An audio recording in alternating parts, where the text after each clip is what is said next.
did Jimmy have an issue with Carl Ruiz? If so, why? Look, man, I don't like Jimmy, but I'm not going to like oversell anything. I honestly don't know the answer to that. I feel like Jimmy had no problem with Carl Ruiz. People around me had a problem with not Carl necessarily, but they had a problem with the fact that I was trying to move on and build a whole brand new show. Everybody just wanted me to do Opie and Anthony until my last breath. That was the real problem. So maybe because of that, maybe some people were kind of not as nice towards Carl. But in general, it wasn't a bad situation. So there you go, man. For the first time on the live stream, it's my friend Andy. Ruizing. We're going to start it right off with Carl. There we go. I see the Ruizing shirt. I love it. What's going on? I have to apologize because I've been doing my thing down here with the Bearded Babble, and this is my first time working on a new computer, and I was on Safari. I had to get on Chrome. I had to type in the link. It was just an I spent the last 10 minutes absolutely insane getting this, but I'm here. It's all good. I'm doing just a very quick live stream. Then I'm going to go watch the Knicks with my buddy, but I wanted to get Andy on, Bearded Humor. And I'm so glad you have the energy, brother. I was scared. I was like, I almost didn't want anyone else on my live stream tonight because I'm like, I don't know if they're going to bring the energy. And you started with the energy. Absolutely. Listen, you were actually, when you turned the thing, if you would have gone just a little bit further from where you were today, that's where I was. You probably could have seen me waving from the other side of the mall. Wait, you live near the American Dream Mall? Yeah, I'm about probably about 10 minutes past that on Route 3. You know where TikTok is. I'm right by TikTok. Wait, TikTok has an office in Jersey? No, the diner, the world famous TikTok diner. Yes, what? Okay. Yeah, listen, I don't know TikTok. We don't know TikTok. That's not us. I forgot that. I'm talking the old person diner. Yeah, I forgot. Okay, you're right. And is that why you grow the beard? Because there's a lot of Muslims in that area, Andy. I'm actually right in the middle of Hasidic. Yeah. Okay. Yeah, I'm smack dab in the middle of Hasidicville here. That's where I am. I love that beard. So me and Andy, I guess we became friends by accident through our friend Carl Ruiz, right? I would say that. Yeah. And I finally met Andy for the first time when we went to the street signing for Carl in Passaic, New Jersey, right across the street from his dad's tire shop. Carl now has a street named after him. And I went. Of course I went. And then I saw you there, my friend, Andy, aka Bearded Humor, and also Bearded Babble is your podcast. Yeah, right? Just like you, just trying to figure everything out, just trying to get a good message out there, just keep the world laughing. I hear you. So how did you know Carl? This is the funny thing about the whole thing with Carl is. My wife and I we watch a lot of what we call mindless TV at night to after our very stressful days, and we're into. I don't want to insult the Food Network, but we watch a lot of Food Network. We watch a lot of guy stuff. We watch a lot of and we were huge fans of Carl. And it was funny because the first time I saw him, I was like, "There's something about that guy. There's something." We followed him. We fell in love with him. We were friends. I used to send him messages because he was always right around here eating food. Right. And I'd be like, hey, and he'd be like, yeah, let me know when you're going to stop by. But my days were always crazy. And there was one time I was about to go and then something happened and I wasn't able to make it. Long story short, it turns out after he passed away, I started noticing a lot of the other kids that I grew up with, the younger group of the kids that I grew up with in the area. They were posting up, oh, Carlito, and I was like, oh my God, that was Carlito from down the block. Right. I remember his grandmother around dinner time. She would be screaming, Carlito, get home, Carlito. And it was like, oh my God, I knew who he was. I was trying to connect with him, but I knew who he was the whole time. So you knew Carl before he was famous because you guys lived kind of in the same neighborhood. Yeah, right down Kensington Terrace in Passaic. I think that's where his grandmother was, and that's where we used to hang out and play wiffle ball there. And I was just when I found out, I was like, oh my gosh, I was like, I couldn't believe that was little Carlito. Oh my God, I loved him as Carl Ruiz, right. but I didn't like I said the first time I saw him, I was like, that's something about him is familiar because I knew him. And I didn't realize that I knew him. Did you play with him as a child and stuff? No, it was kind of like that young. I mean, like we probably did like big events, like probably like wiffle ball games or football games, but they were the younger crowd.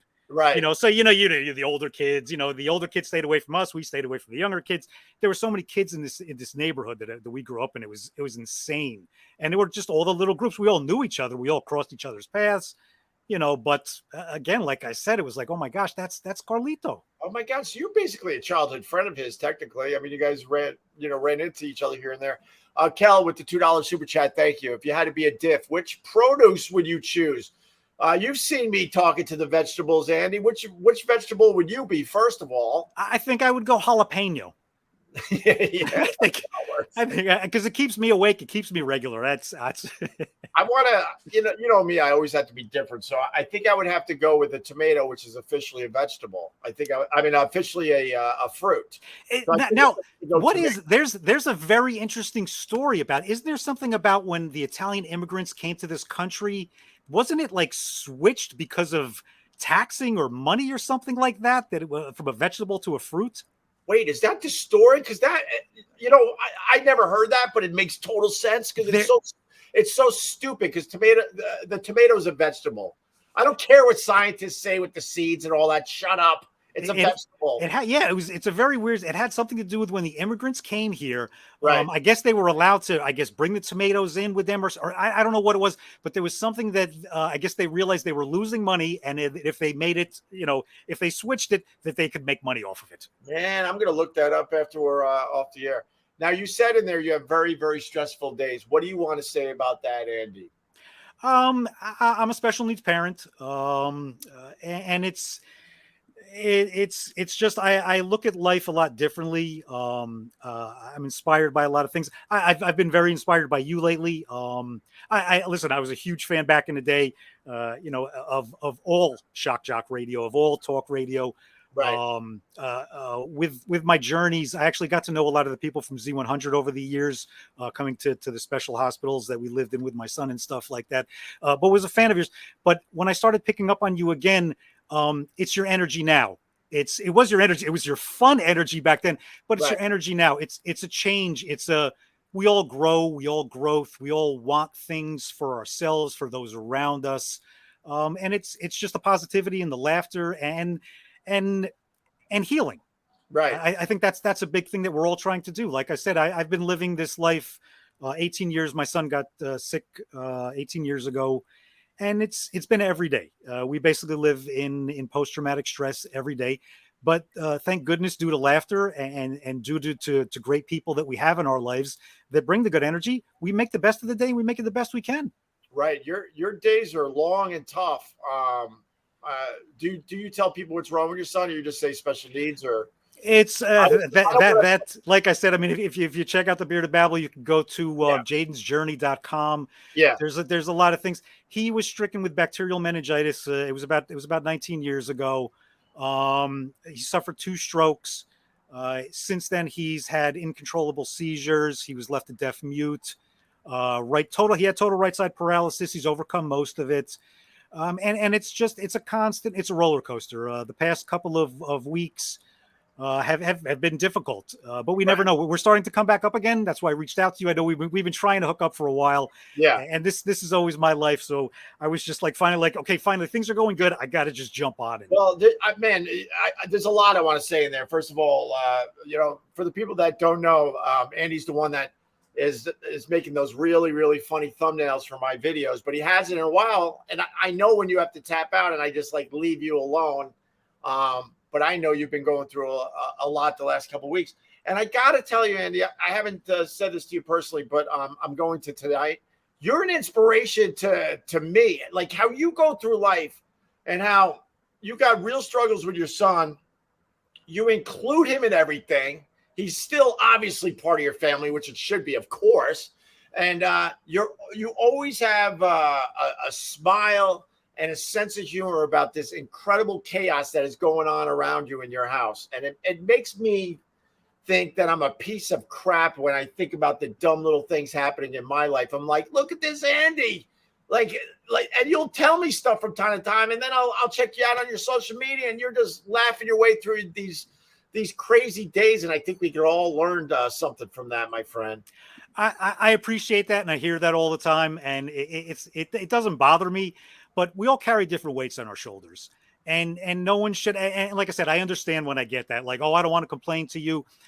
You should. It's therapy. We all need to talk about whatever is bothering us, and that's the important thing. And we all need to laugh about it. Like I Right. said, yeah, there are tough days, but we somehow just we find the laughter, my comedy, my humor. Like I said, the memes I do. I haven't been on stage in a while, but a lot of my comedy actually jokes about my son and what we go through in this house. And it's the best way of getting through it. It's just laugh at everything. Right. Well, look, you say that like it's the easiest thing in the world to do, but I mean, to actually apply that like you do is just pretty amazing to see from afar, my friend.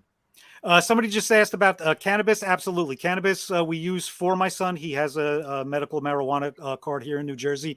And of course, me and my wife use cannabis quite often because it's probably the best stress relief. So, yes, 420 was a good day. We went through plenty of our stash yesterday. We figured what the heck, because we have to be on point all the time for my son, all the Yeah. time. So I can only do a little bit. That's why when you invited me for the beer show, I said yes, I'll come, but I could probably only do sips because I don't drink anymore. I mean, I do a beer show and I sip through my beers. I mean, it's a fun hang with people I care about and like. So that's why I want you on the show. I don't care if you get hammered, man. I want you to try a couple beers just to absolutely. It's been a while, and I would definitely look forward to sipping on a few cold ones one of these days. We'll definitely get that done. And your social media for 420 yesterday was hilarious.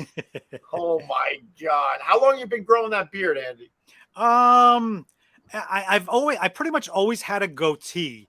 And then it was somewhere, I don't know, probably about 20 years ago or so. It was probably like a no shave November. And that was it. It was always a goatee. And then a no shave November just turned into, okay, yeah, I'll just let it go. So it's been years. Yes. Yeah. And what people don't know is your hair is just as wild. Yeah. I got it all down today, but yeah, it's a mess. I look like somebody who stuck their finger in an electric socket. Yes, you do, my friend. But your son's doing okay right now, right? Yes. Yeah. Like I said, it's we never know minute to minute. We're grateful. A few years ago, we got night nursing, so the state provided us. So we actually get 12 hours a break a night, which is wonderful. So damn. Nurses upstairs, so now we get to spend time with my daughter, and that's then you continue. It's the days around my son, and then the nights are around my daughter. So it's always family. What's the Mr. Bean connection with your son and you? And some of those videos have kind of gone viral in a way. It's that was a funny thing. Before my son got sick, we were always big Mr. Bean fans, big fans of British humor and Australian humor because it's better than American humor because they're just funnier. But we were huge Mr. Bean fans. When he got sick and he was basically left a deaf mute and he wasn't doing really well, that was the one thing we were able to put back on Mr. Bean because it's silent comedy. He doesn't speak in his comedy. Right. So we were able to start watching that again, and we were able to see that he was able to see the humor and understand the humor. And that was one of the greatest gifts ever. God. He lost so much, but he never lost his sense of humor, which he still has, which is amazing, and his absolute love for people. He never lost. He lost pretty much everything but those two things. Wow. So again, I was always a car guy. I was always building something in the garage. When my son got sick, I was building a custom Porsche. Everything went out the window. Lost the house. Lost the cars. Lost everything. When I needed to start building again because I needed some therapy, I basically got an old Mini Cooper, a Mr. Bean Mini Cooper, and built a Mr. Bean mobile. And it kind of took off. And it's the one is a replica of the Mr. Bean's car, and one is a kind of a tribute to his car. Yeah. And you guys drive it around a little bit, and some of the videos have done very well. So because of your son's sickness, you lost everything, Andy? Yeah, pretty much. Yeah. You got to write a book. You're like an inspiration to people. It's but the thing is I've learned from so many people. I appreciate and I love the fact that I can share and I can possibly help someone else going through whatever they're going through. Right. Because I have learned from so many people, and that's why I just try to just give that back. Again, it's listen, I know people that go through similar or worse than what I go through, and you can't expect everyone to be like this. I know people that just curl up into a ball and that's the way their life is. And you can't blame them. There are times that we all, like I said, like in my life, in your life, in everybody's life, that there come those times where you just, how much more of this can I do? How much more of this can I take? And Right. you just have to remember that on those cloudy days, the sun is still always shining above those clouds. It's still there. You may not see it. It may be dark. It may be horrible. The sun is still there. And listen, I've gone through days, I've gone through months of living in ICU with my son. And and to think that you're like in the beginning of that, you're like, okay, we'll be out of here in a couple of days. We'll be out of here in a couple of weeks. We'll be out. And when and we've done it so much in our lives that it kind of helps you remember that you can get through anything. Yeah, I laugh because I'm praying you didn't see the live stream where I made fun of that the sun is always shining thing. No, I didn't see that one. In principle, of course, I've lived my life that way, but I just made fun of that, and I have to acknowledge it because I got my regulars and they know I made fun of that thing. But what? So, how old was your son when all this went down? He was 3.5. 3.5. Yeah. My God. Yeah. Can I ask a weird question? There's no such thing as a weird question. That's why I want to be polite, but I'm going to ask it anyway. Life is weird. So, did good things come out of this incredible, horrific experience and this horrific thing that came that happened to your son? Excuse me. I have a very odd answer for that. It's something that I've thought about probably over years. People would always be like, "Oh, do you wish you could go back in time, or you wish that never happened?" Of course, Yeah, but that goes without saying. Yeah, absolutely. But the reality is, you can't. You have to accept it, and you have to move on. But on the flip side of that, I've asked myself, okay, if I could go back in time, and it's an interesting question that the life that I was leading, we had just bought a house. We were getting it the way that we wanted to. I had a brand new car. I was building, like I said, a custom car in the garage, a huge deck. We just put a pool in the back. Everything was the dream. We were on our way to the dream. And then in one day, all that changed. My son got sick within 2 months. We had to sell the house, sold all the cars, basically sold everything, moved into my mother-in-law's house. We live in the attic. I'm in the basement right now. We're still here. And yes, it's not the life that I would have ever thought that I would have ever expected, but I've seen things. I've seen a side of life that I never would. I've lived in hospitals. I've met families. I've met children. I've met people that I never would have met, and I've learned things in life that I never would have learned. Yes, this is extremely difficult. If my son could never have to go through this, yes, of course, I would never have want him to go through it, but we go through it.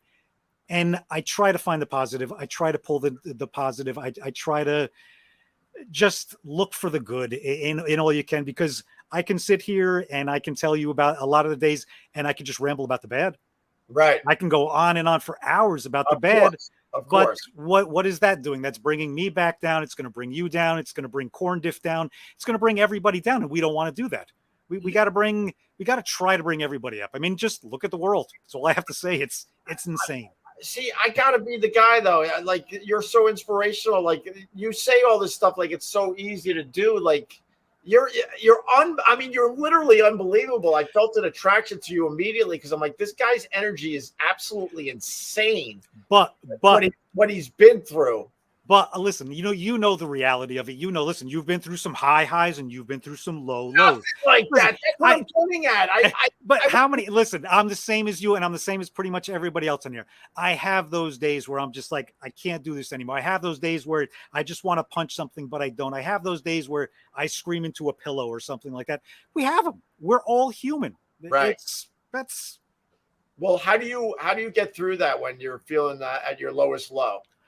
I'm still learning, and I don't think I'll ever stop learning. I'm always looking for new ways. A big thing for me recently was, oh my God, what was the name? It was on Netflix. Oh my God, Jonah Hill.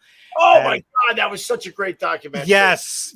I've taken a lot of good stuff that got me back into new things, like the String of Pearls. Right. just focusing on one thing at a time, Right. not worrying about what's next or what happened before, Right. doing that, breathing through it. Okay, that's done. What's next? It's Right. just Stutz on Netflix. I just want, yes, and I just want to add, it's basically a documentary where Jonah Hill hangs out with his therapist that really got his head back in the right place, especially after the death of his brother. My God, Jonah Hill lost his brother.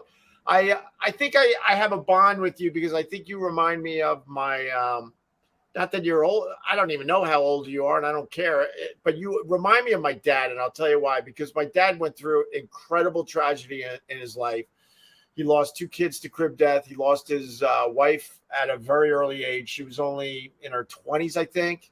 Um, and, you know, he went through his bouts of depression and all that. And then he met my mom and ended up having six more kids. And I asked him one day, man, I'm like, how do you wrap your head around all this? And he says, like, I had to go through this incredible tragedy to get where I am today. I can't imagine my life without you guys, but I understand what had to happen to get to this place. And obviously your story is a bit different, but your outlook and your positivity is just absolutely incredible and really does remind me of my dad, because my dad, you know, he suffered a lot with my mentally ill mom. I mean, he basically sacrificed his life for her. He believed right up until the day he took his last breath after that car accident that he could fix my mom, when everyone around him was like, you know, basically saying, save yourself. And he never gave up on my mom, and he always believed in her and that she could, you know, turn things around. And you're like, you have some kind of connection to my dad as far as your spirit and your soul goes, Andy. That's You that's a really beautiful do. thing. It's And I believe that we're all somehow connected, whether it be through stardust or whatever we're here on this planet. Some of us are connected, some of us connect, and there's something there, and some of us don't. It's yeah, I mean, all I try to do is be a little better every day. That's all I try to do. You know, it's not easy, and you do realize that life is just stupid in the end. But with that said, the odds that we're even here is absolutely insane when you start thinking about it.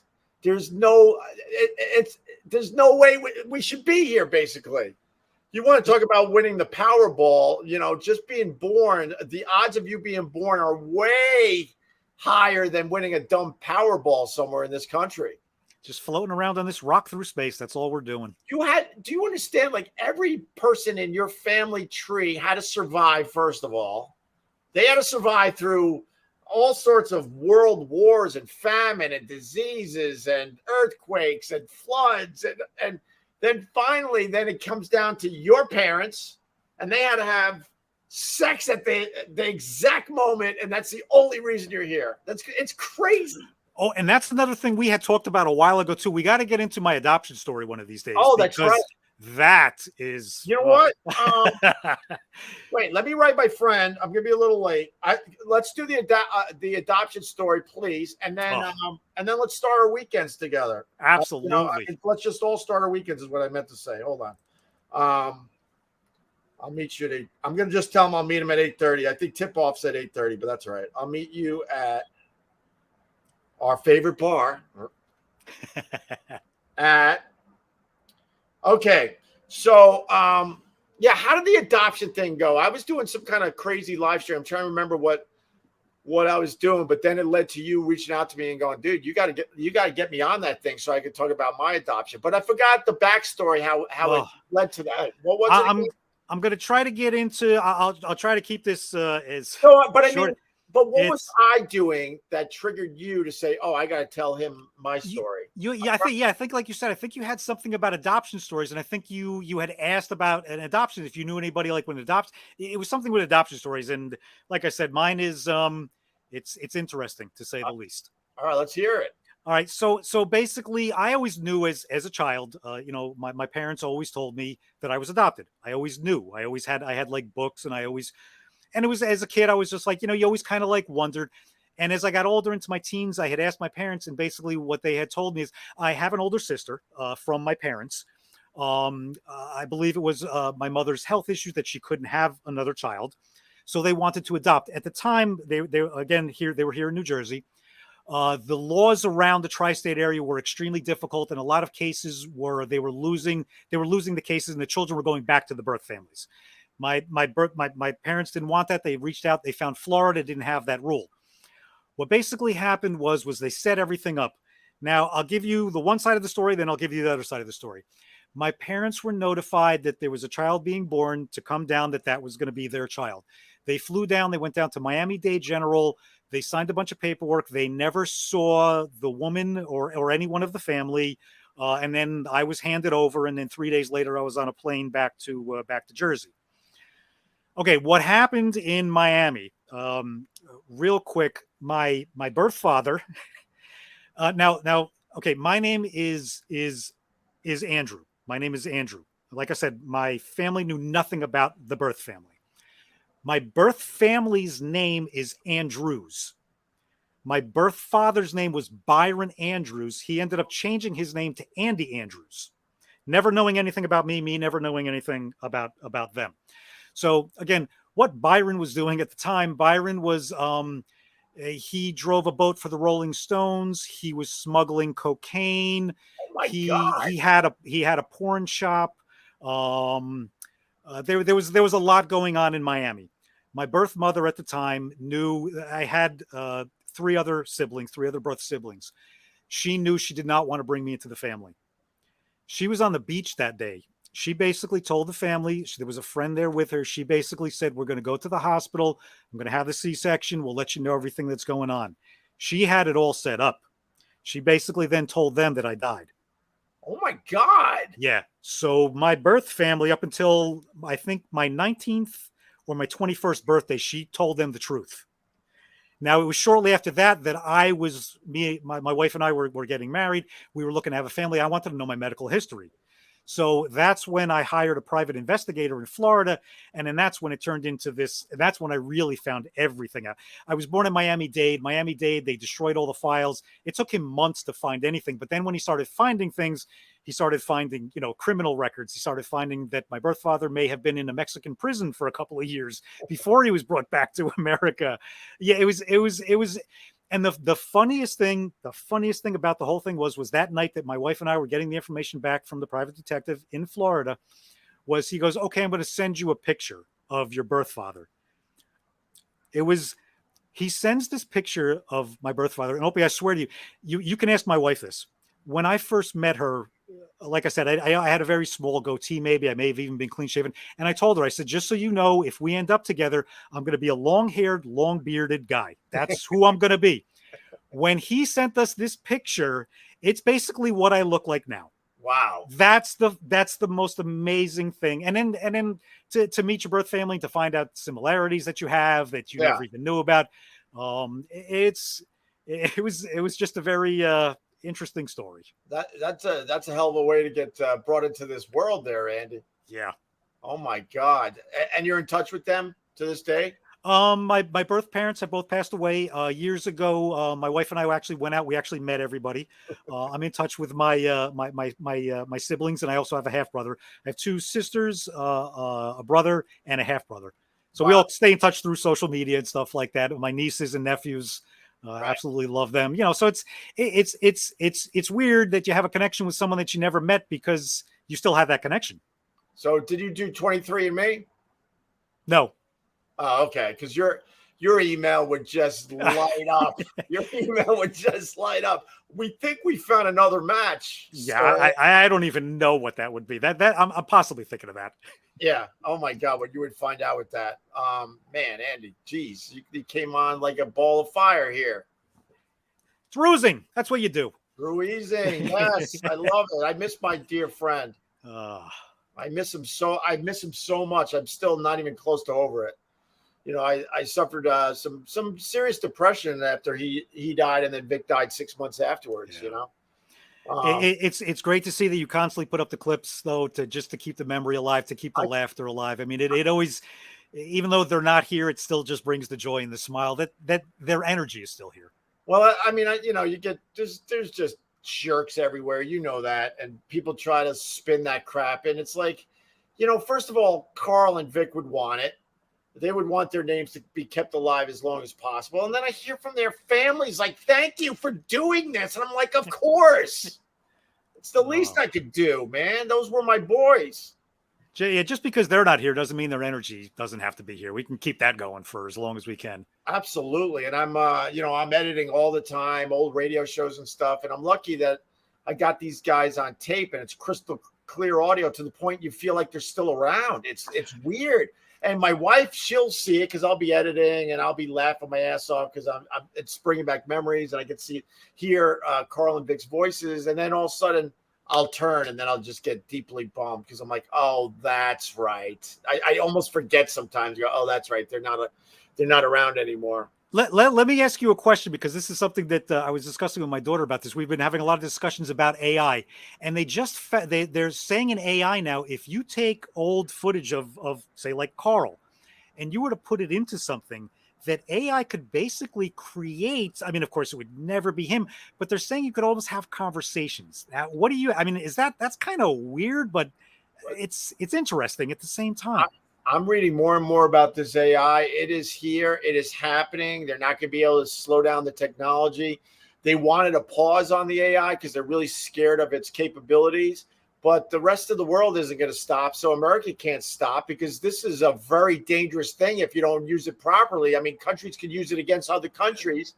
But what I'm reading is basically, so I said this the other day, but a newborn makes every single sound of every single language that is known to man. A newborn makes every single sound, and that becomes, and then they hone in their language depending on obviously how they're being brought up with their parents and stuff. But a child truly knows every sound that makes up all these languages. So with this AI technology, they're basically saying, let's say you, bearded babble. They're like, all right, Andy, you read this, and this, and it's not even a lot of stuff. You read enough stuff where you're making every sound possible for the English language. And then it's over, Johnny. Then it's literally you. Yeah. You can either like do a ChatGPT script and then use Andy Bearded Babble's voice, and it'll sound very much like you. And then they got the option where, they could just take your voice and go, all right, have them babble about marijuana. And then next thing you know, it's you babbling about marijuana. Which I do, by the way. As an AI guy. I mean, I don't know how we're going to figure out what's real and not moving forward. It's going to be crazy. Yeah, have you fooled around with ChatGPT yet? My daughter has. She's been keeping me in the loop of everything. She's actually creating a video game, which is insane. But she's it's actually helping her. She has a free assistant because she's doing character development, and she's putting in bits and pieces of her characters, and it's basically creating her characters and giving her back information. And she's going, yes, that's who I want my character to be. No, that's not. So she has a free assistant. It's amazing. It's an amazing tool. I've been fooling around with it with YouTube descriptions and this and that, and it's funny, but this is. I'll get it back. I'll put some basic stuff into ChatGPT. This video is about Andy, bearded humor. He's talking about his life and the ups and downs of it and blah blah blah. And then the ChatGPT instantly will write this unbelievable description. And then know what I do? I sit there and go, hey, this is what I would have wrote. But it's making me kind of a better writer too by going through the process and using it as a tool. You gotta use it as a tool. There you go. Use it as a tool and take what you can. Exactly. Yeah, you can't completely rely on it to do all your work for you, but if you use it right, it's fascinating, man. It really is. I mean, supposedly songs are now being just written and performed with ChatGPT. They said that somebody did something with a script, and they said it was an absolutely amazing script. They said the format, the page amount, they said everything was almost perfect with it. And it's like, okay, like what do we need us for anymore then? Well, I mean, at that point, do you think like technically we live forever? I know that's a deep thought, but if you can put your whole life online, let's say, right? I mean, we're getting closer and closer to that because we're all just filming all the time.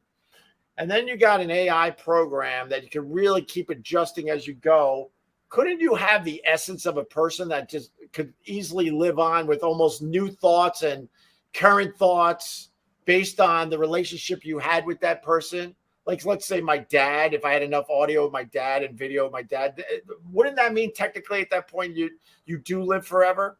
That's what they're saying by the end of this year. That was the story that I saw, that they're basically going to be able to keep your, your loved ones with you, Right. depending on how much information you have in them. And again, the more you put in, the more you're going to get. But will it have the soul? Not that, I mean, listen, you and I both know there are a lot of people out there in the real world that don't have souls. So it's we all have souls, but people allow their egos to get in the way of their true self. You know all this stuff, Andy. I know you know it, but yeah, it won't have that soul. That's why I just surrender. I surrender to this incredible universe of ours, because like they don't understand the soul of a human being. They just can't figure that out. They can't figure out what consciousness is, even all these big brains out there.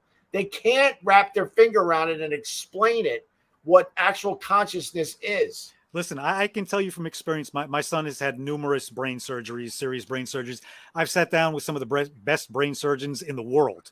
And actually, one of them actually told me, he said, he was very honest and very open. And he said, we really don't know much about this thing in our head. No. What they've learned over the past couple of years, they know what they know from books and from learning from each other. But he says, really, they don't know. And like I said, I won't get into it too much, but I've seen what my son has lost most of his brain, but yet he's been able to learn some things back and get some things back. I mean, the brain is an amazing thing. We really have no idea what we're doing with it, though. No, not at all. I mean, they always say we only use a small percentage of our brains, right? And I mean, I think the downfall of humanity is the fact that we think we know more than the brain of the universe, whatever the F all that is. I mean, we only fit into the intelligence this much, and the universe is just endless with how intelligent it is. And that's going to be the downfall of humans, when we realize we don't know crap in the end. We just don't know crap. That is the truth. And the sooner we realize that, I think the better off we'll be. Yeah, 100. Listen, Andy, I got to cut it short because I really got to meet my friend, but I did not want to miss this opportunity to finally get you on my damn live stream. Absolutely grateful for this. Again, thank you for this. This is fun, and this is therapy. This is a win-win. So this has absolutely been wonderful. You go have a drink. Pinkies up. Pinkies up, and next time we'll laugh a lot more. But I really appreciate you sharing your story. And remember, bro, you're literally an inspiration to me. You're unbelievable how you go through life and deal with some incredibly tough days. Listen, just remember, just keep laughing at everything. It's all about the peace, the love, and the laughter. Get the plugs out, because you do the Bearded Babble podcast. I'm a fan. I watch. Yeah, Bearded Babble on YouTube, Bearded Humor on Instagram and on Facebook, and that's pretty much it. We're getting back into the Bearded Babble on YouTube, getting things going again, trying to get some guests in. We do a lot of stuff down here with just the family outside. Again, it's just trying to just keep a good message going. That's all we can do. And get back to doing some thumbnails, my brother. Yes, absolutely. We got to catch up. At this point where I'm so far behind, you're probably just going to have to send me a couple of key ones, or I'm just going to have to get going from this point on. Oh no, it's all. I'm just busting your balls. No. Again, that's therapy, and I enjoy doing that. And I need to I miss my memes. In my past life, I was a meme god, so it's I got to get back to doing that too. All right, thank you, my friend Andy, man, from Bearded Babble. Enjoy, everybody. Bye, Dirty Corn Diff. Yes, we'll talk soon. All right. All right, there he goes. Bob, I gotta go, Bob. I understand, Hope. I just wanted to tell you that guy's a hero. Oh, right on. Yeah, Andy's an incredible inspiration. I love these positive thinking people. We could all learn from that guy. Absolutely. Yeah. I didn't want to blow you off. I saw you in the green room. No. It's all good. We'll do it next time. Whatever. Okay. We will do it next time. I will tell you about my friend's beard that he grew in Vietnam. When you have a chance. No, say it right now. I got maybe 2 more minutes. Okay. Well, my buddy went to Vietnam.